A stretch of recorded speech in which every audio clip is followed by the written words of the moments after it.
ఓం అస్మద్గురుభ్యో నమః. ఉల్లాస పల్లవిత పాలిత సప్తలోకీ నిర్వాహ కోరకిత నేమ కటాక్షలీలా శ్రీరంగహర్మ్యతల మంగళదీపరేఖాం శ్రీరంగరాజమహిషీం శ్రియమాశ్రయామః.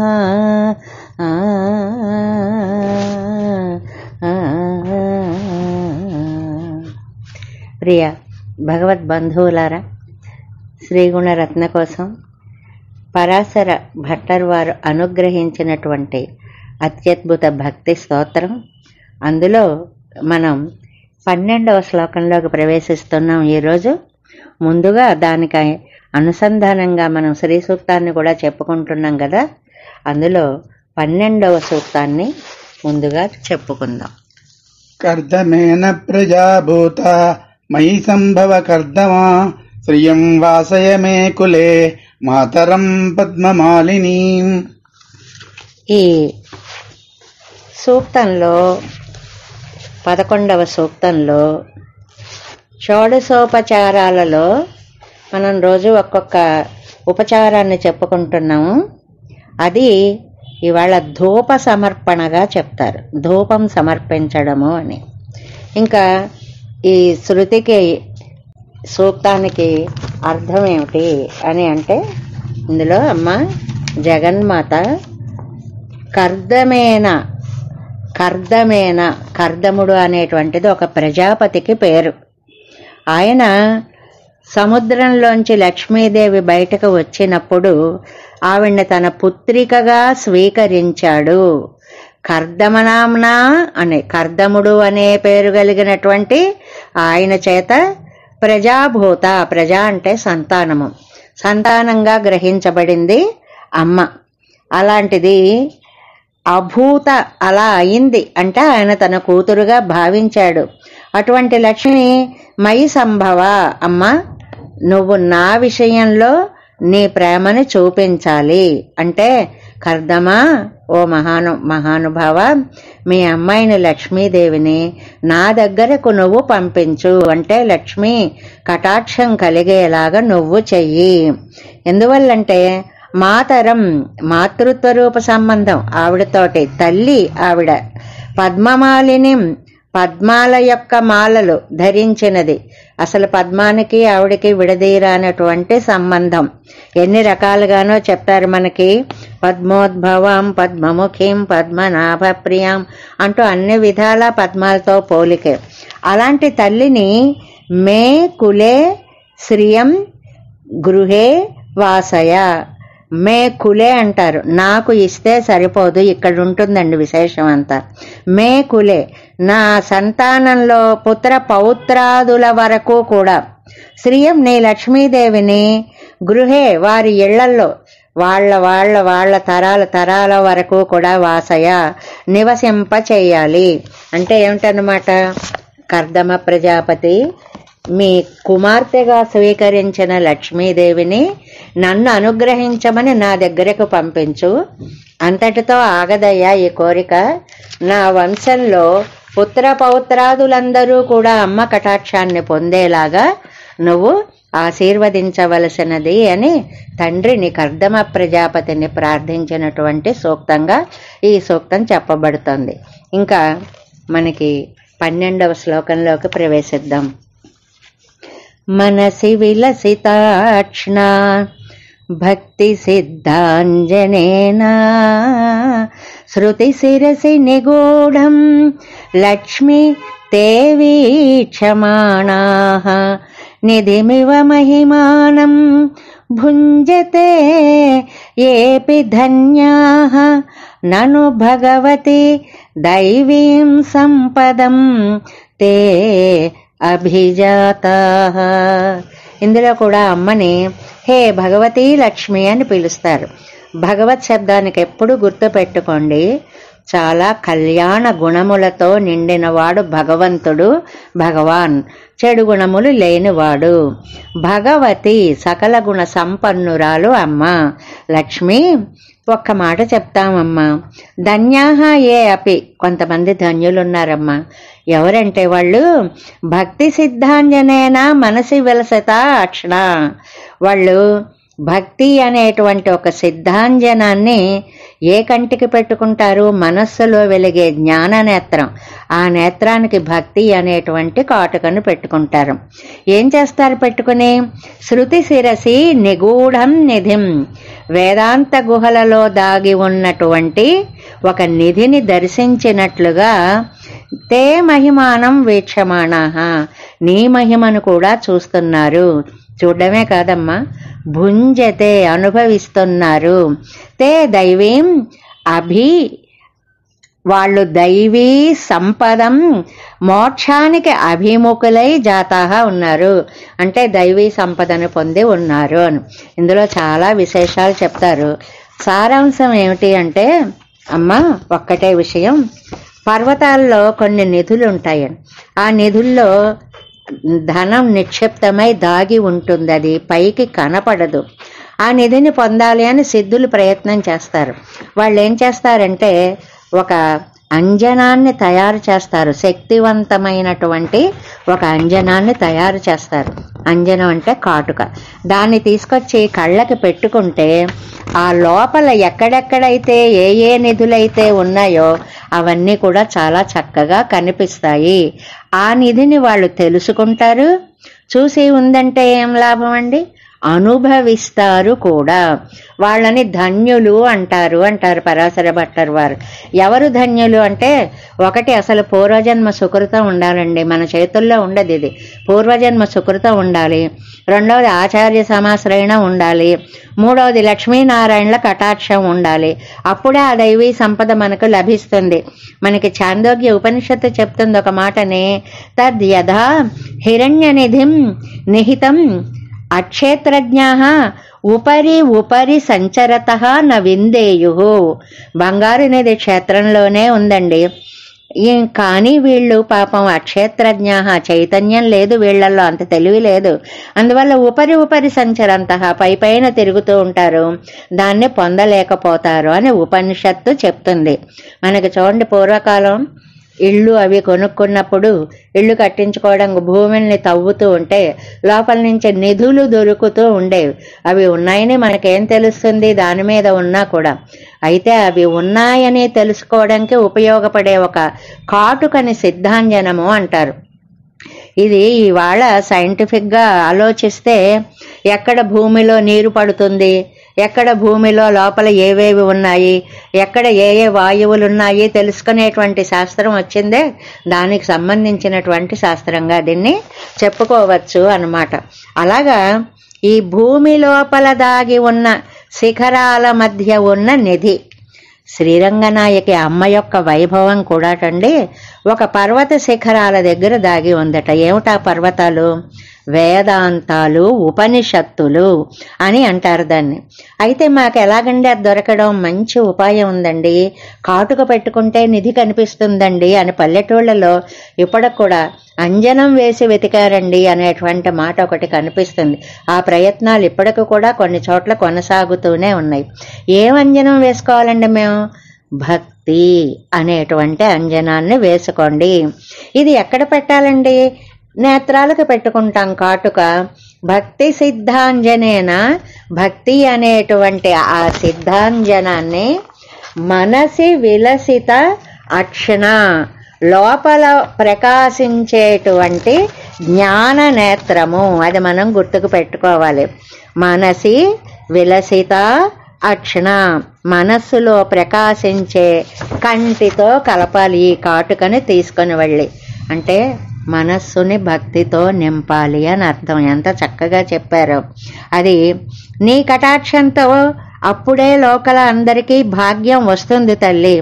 ఇందులో రెండు చెప్తున్నారు. క్రిందటి శ్లోకంలో భాగ్యహీనులు ఎలా కొట్టుకుంటారో చెప్పారు, రకరకాల మతాలు సిద్ధాంతాలు.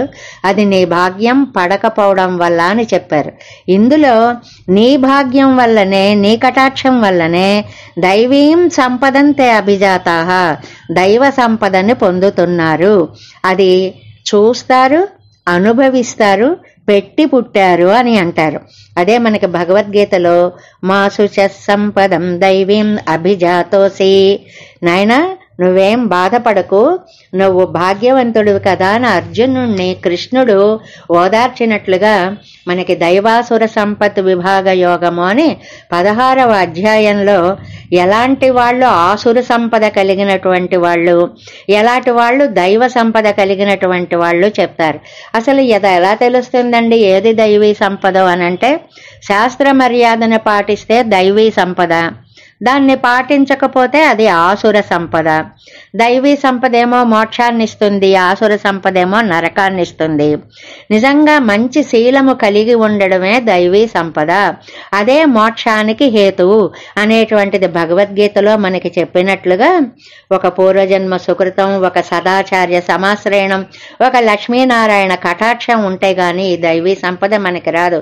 అందువల్లే పూర్వజన్మ సుకృతం ఇప్పుడు మనం ఏం చేయలేం, లక్ష్మీనారాయణ కటాక్షం ఎలా వస్తుందో మనకి తెలియదు. ఆచార్య సమాశ్రయణం మన చేతిలో ఉంది. మనకి దగ్గర ఉండేటువంటి ఒక గురుత్తమని, ఆచార్యవర్యులని త్రికరణ శుద్ధిగా నమ్మి సేవిస్తే దానివల్ల మనకి దైవీ సంపదలో ఉండే గొప్ప గొప్పవన్నీ వస్తాయి అంటారు. ఇది చూస్తే అనిపిస్తుంది అంతర్యామి ఈ నిధి అనిపిస్తుంది. అంటే మనకి పరవ్యూహ విభవ అంతర్యామి అర్చావతారాల్లో ఆ మిగిలిన 4 తీసేస్తే అంతర్యామి లోపలే దాగి ఉన్నాడు. అదే మనకి ఒక భావకవి అంటారు, నాలోనే ఉన్నవాడు నాకు అగుపడదేమో, ఈ దాగుడు మూతలేమో, ఈ సృష్టి విచిత్రమేమో. ఎంత బాగా రాశారో, ఈ నిధిని తీసుకెళ్ళి అక్కడ పెట్టారా అనిపిస్తూ ఉంటుందన్నమాట. అలాగే దీనికి ఇంకో అద్భుతమైనటువంటి విషయాన్ని కూడా మనం చెప్పుకోవాలి. ఈ విషయాన్ని ఎవరెవరు ఎలా ఎలా చెప్పారు అని అంటేనండి, మనకి நோக்கி காணும் భక్తి సిద్ధాంజనత్తై ఇడుగిరారు అంజాం పత్తిల్ అంటూ మనకి ఆచార్య హృదయంలో ఉన్నటువంటి ఒక పాసురం అండి. కరెక్ట్గా ఇవాల్టి సూక్తానికి కానీ ఈనాటి ఈ మనసి విలసితాక్షణ అనే శ్లోకానికి కానీ చాలా చక్కగా సరిపోతుందంటారు. భక్తి సిద్ధాంజనత్తాల్ భగవతి మరయ్యిల్ మూడి వైతనిన్ మహిమై కండు మనక్కనిదియే పోల. పదాలు కూడా అవే చక్కగా. துய்த்திடு ஓர்கள் செல்வி துகளரு பாக்கியத்தால் மெய்த்திருவான தெய்வ பிரிவையே మేయారన్రే.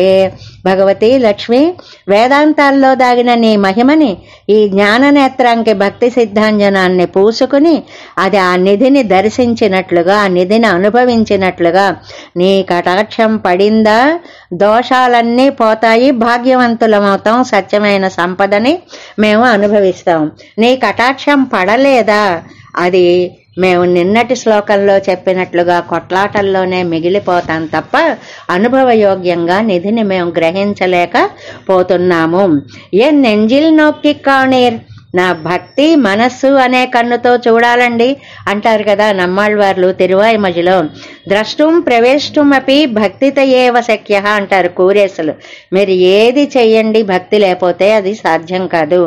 అంతెందుకండి ఆళ్వందారు నైవాసుర ప్రకృతయ ప్రభవంతి బోద్ధం, ఆసుర ప్రకృతులకి ఈ నిధి కనపడేది కాదండి అని చాలా స్పష్టంగా చెప్తారు. భక్తికే కనపడుతుందని భగవద్గీతలో నీకు నేను ఒక అందమైన నేత్రాన్ని ఇస్తానయ్యా, నహితే ద్రష్టం శక్యం అనేనైవ స్వచక్షుష దివ్యం దదామితే చక్షు పశ్యమే యోగమైశ్వరం.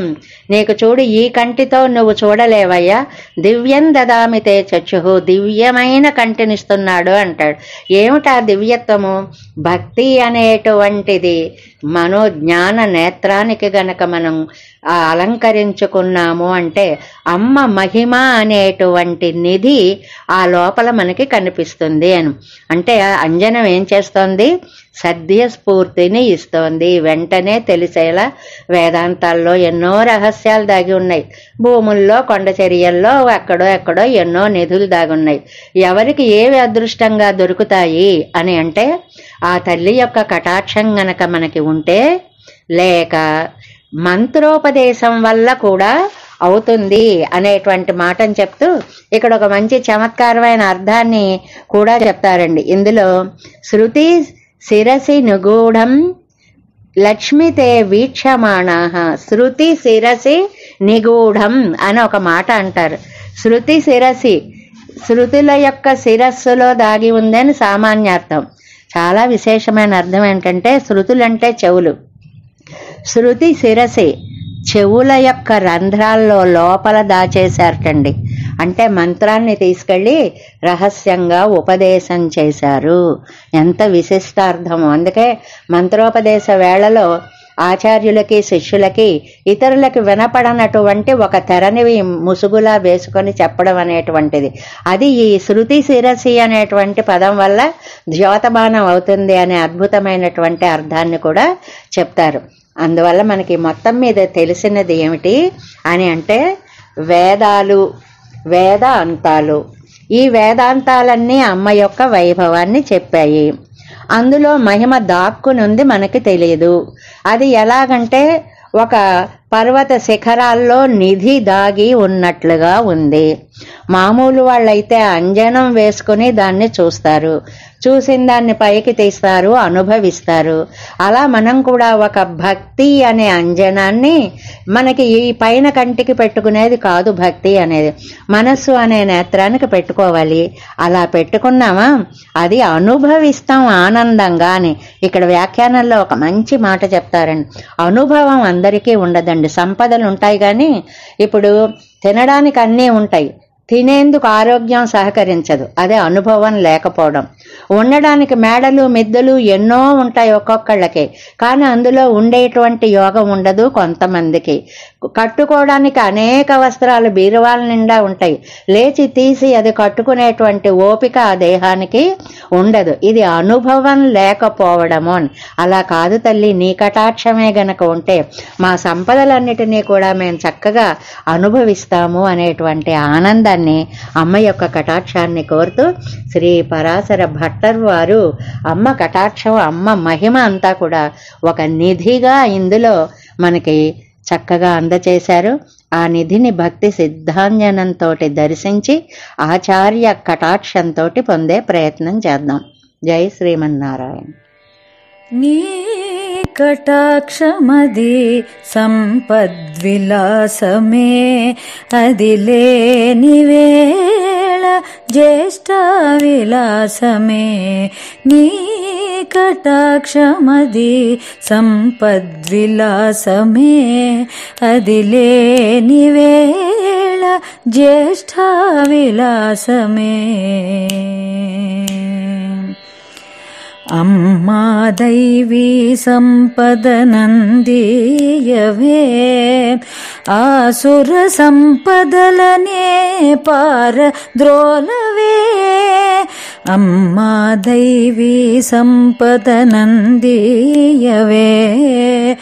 ఆసుర సంపదలనే పారద్రోలవే. నీ కటాక్షమది సంపద్విలాసమే.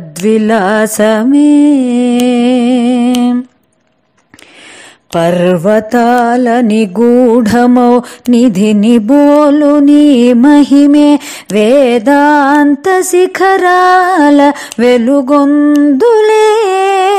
పర్వతాల నిగూఢమో నిధిని బోలు నీ మహిమే, వేదాంత శిఖరాల వెలుగొందులే. నీ కటాక్షమది సంపద్విలాసమే.